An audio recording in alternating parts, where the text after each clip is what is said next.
Hey guys, welcome back to today's video. Today is Sunday, December 17th, 2023, and today we're going to be talking about the state of New Hampshire and Nikki Haley's new numbers that show a promising point at the state of the primary race just nearly a month and a half out from the New Hampshire primary. Now, before this video gets started, I want to say that first, I am a bit under the weather, so if my voice sounds a little bit more coarse or you hear me sniffling in the background, I apologize for that. I will try to make it as minimal as possible and as seamless of an experience for you as possible, but just giving you a heads up there.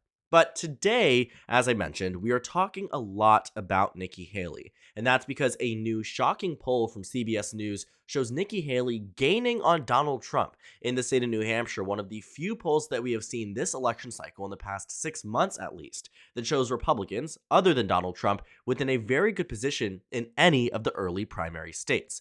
In the New Hampshire primary, according to the CBS News poll and YouGov, they find that 29% of New Hampshire primary voters say that Nikki Haley is their top choice.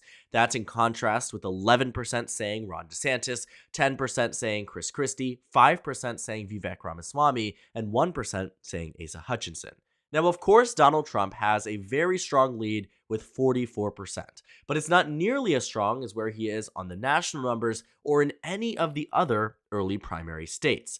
Looking at New Hampshire in specific, this is a unique electorate where clearly Nikki Haley is able to appeal to voters in this state in a way that we simply haven't been able to see by any Republican in any other state. Donald Trump being just 15 points ahead of Nikki Haley, like I said, is in stark contrast with where the national numbers are, with Donald Trump being nearly 50 points ahead of where Nikki Haley is nationally. In fact, he is 50 points ahead, 50.1%, to just 15 points in the state of New Hampshire. Now, this poll also calls into question the lead that Donald Trump once had in the state, looking back at previous primary polls. We can see that for a while he had a pretty significant lead over Governor Ron DeSantis, but the lead had always been over Governor Ron DeSantis. Even when Nikki Haley had first introduced herself back in the race, she was polling no higher than 6% across New Hampshire. Ron DeSantis at one point was at 29%, and according to the University of New Hampshire, at the beginning of this year, following the Republican Party's collapse in the midterm elections, we found that Ron DeSantis, in fact, had a 12-point lead in a head-to-head matchup against former President Donald Trump.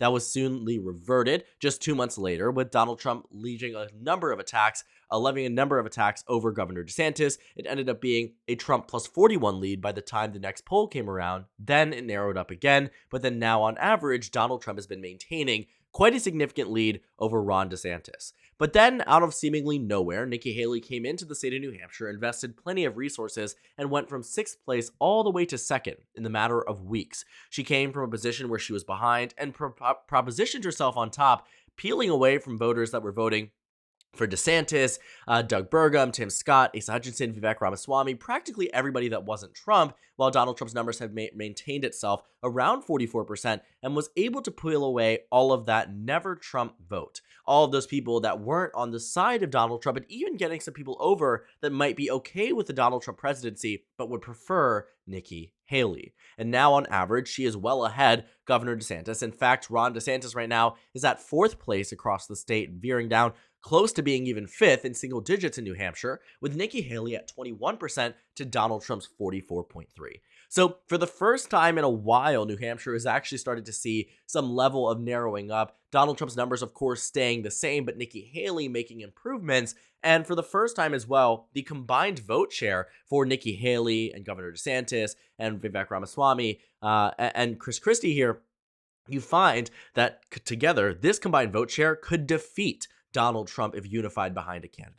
So we are a month out from the Iowa caucus, less than actually, nearly a month out from the New Hampshire primary, and potentially, depending on how Iowa goes, we could see a withdrawal from the race from Chris Christie, who recently defended Nikki Haley on the debate stage. Vivek Ramaswamy might see no pathway forward, and it could end up being what Nikki Haley has predicted, a two-way race between her and Trump, and there's a chance that New Hampshire, reasonably, could be way more competitive than it was first thought of, or even thought of, just around a month ago when no candidate was breaking above 10%. So looking at these New Hampshire numbers, though, I want to break it down a little bit more to give you a general understanding about the state itself. This is not your typical Republican primary. There is a reason there is a massive disconnect between the national numbers and New Hampshire. But it doesn't help Donald Trump that New Hampshire is the first primary state. Looking at the caucus in Iowa, the numbers are very different. You find here that Donald Trump is 58%, Ron DeSantis is 22%, and Nikki Haley is at 13%, and everybody else is in single digits. Clearly, voters in Iowa don't care about the same things that voters in New Hampshire do, even on the Republican side. And that's because there are fundamental differences about Iowa and New Hampshire. What we know about New Hampshire is that it is a very agnostic, atheist, non-religious state. Even if there are Christian Republicans, which is the majority of them, they are not nearly as conservative in social thought as voters in Iowa are because of the evangelical population in the state of Iowa. These two states are dramatically different, though similar in racial composition. Looking at how people view Nikki Haley and Donald Trump in New Hampshire and DeSantis, of course, in this primary, is that Nikki Haley and Donald Trump are running even in terms of who people describe as prepared for winning the presidency, 54-53. The fascinating thing about this is only one of them actually had the job as president, and they're outpacing their former UN ambassador, who was an appointee under the Trump administration, by 1%. You take a look at the numbers in New Hampshire in terms of likability. Guess who's number one? It's not Donald Trump. It's not Ron DeSantis. It's Nikki Haley. 55% say she's likable. Just 36% say Donald Trump is likable. In terms of reasonable, Nikki Haley also trounces Trump, 51-36. To DeSantis, 51-37. That's quite significant and very, very interesting. In terms of who's a stronger leader, though, this is where Donald Trump does do quite well, 66-41 over Haley, 66-45 over DeSantis. Who would beat Biden? Donald Trump is the person who definitely would beat Biden. Nikki Haley only comes in as 32%. And I think that's very different from the numbers that we actually see nationally. But again, voters don't look at the polls as often as we do. So it'll be quite interesting. Now, looking at the numbers for besides New Hampshire, or actually looking more at New Hampshire, but comparing it to Iowa, let's see here, right? Who would you want the GOP to nominate, right? Someone who would ban medical procedures, changing child's gender. That's 91% of Iowa Republicans, but just 77% of New Hampshire Republicans. Ban gender orientation discussions in schools. 86% of Iowa Republicans, just 68% of New Hampshire. Live free or die. This is a state surrounded around this idea of freedom. That's what you find in New Hampshire, which is why you see a disconnect. What is huge in this is abortion in your state amongst likely GOP primary voters. 26% of Iowa Republicans say that abortion should be legal in all or most cases. That is over 50% of New Hampshire Republicans, 57%. The majority of GOP primary voters in New Hampshire are pro-choice. Think about that. The majority of Republican voters in New Hampshire are pro-choice. So clearly, the electorate is different here.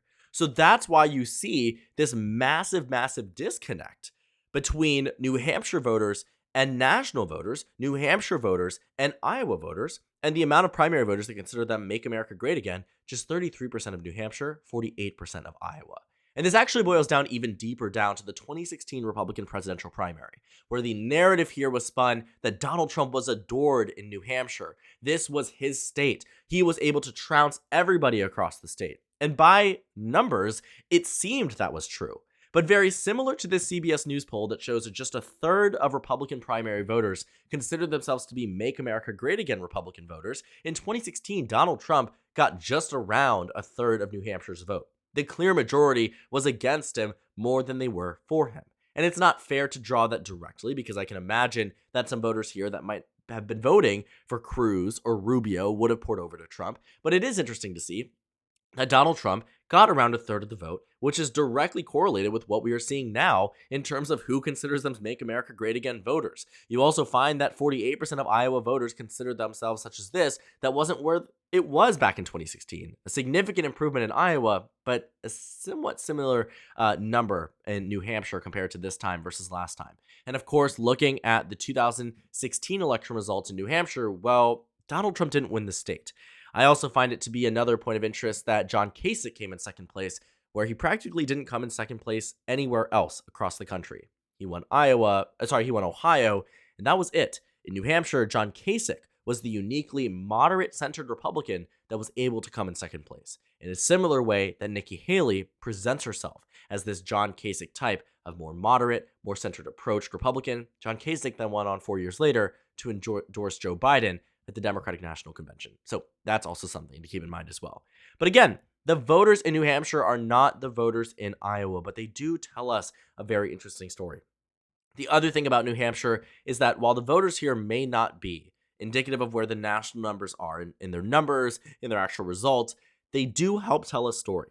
What we are looking at in these first four primary states are not exactly as good numbers or as beneficial numbers for Donald Trump as you might expect. Nationally speaking, Donald Trump is up with 62% of the vote.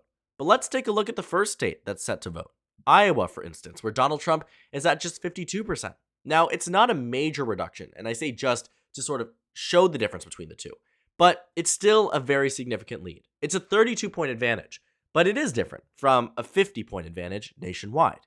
You head over to New Hampshire, just as I was showing you, Donald Trump's lead reduces down to 23. He's at 44% instead of 60%, instead of 52%. You head over to South Carolina. Donald Trump is at 49%, not 52, not 59, but 49, with a 30-point advantage, with Nikki Haley coming in second yet again. If it ends up being a two-way race between the two, the race very well could boil down to being a 20-point difference between Donald Trump and the next candidate.